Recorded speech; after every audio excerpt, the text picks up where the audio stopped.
Goeienaand op hierdie kouerige maandag aand. My naam is Henry Jacobus Maarschalk. Ek het 'n klein bemoedigende woordjie vir elkeen wat hierdie video kyk, wanneer ook al. Partykeer voel dinge asof dinge nie in 'n rigting werk nie. Partykeer voel dit asof die Here jou een kant toe gestoot het, asof jou gebede nie verhoor word, asof daar 'n muur tussen jou en God is.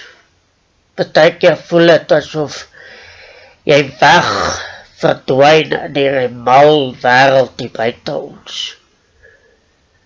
Partykeer voel dit asof jou probleme en jou teëspoed net nie ophou nie. Ek wil jou bemoedig vanaand. Moenie moed opgee nie. Daar's 'n paar dinge wat 'n mens altyd moet onthou. Volhard in gebed. Moet nooit ophou bid nie. Volhard in gebed. Hou aan met jou vertroue. Vertrou op die Here. Vertrou dat hy jou gaan help. Vertrou dat hy jou gaan deurtrek. Want hy wil jou deurtrek. Hy wil jou deurdra. En hy dra jou elke dag deur. Al voel dit nie elke dag vir jou nie, maar as jy deur 'n dag kom met die Here jou deurgedra. Niks anders nie. God het jou deurgedra. Versterk jou geloof. Maar kyk, die Here toets ons geloof partykeer. As ons in moeilike omstandighede gaan, kyk, dit is maklik. Dit is maklik om te bid en geloof te hê as dit goed gaan. As dinge reg en vlot verloop. Maar sodra dinge begin moeilik raak, dis wanneer jy moet volhard in gebed. Dis wanneer jou geloof en jou vertroue in Christus konstant getoets word.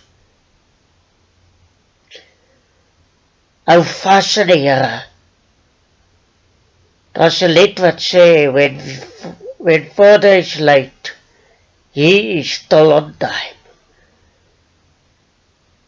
Wanneer dinge vir jou voel, dit is te laat. Vir die Here is dit nooit te laat nie. My vriendin, onthou hy gaan. Ja, dit voel partykeer asof niks uitwerk nie, maar die Here verhoor jou gebed. Die Here sien elke traan oor jou gesag. Hy sal jou nooit alleen los nie, of verlaat nie. Hy is altyd by jou. En hy sal jou altyd deurdra. Keep on, keeping on. Geseënde en voorspoedige dag en week verder. Amen.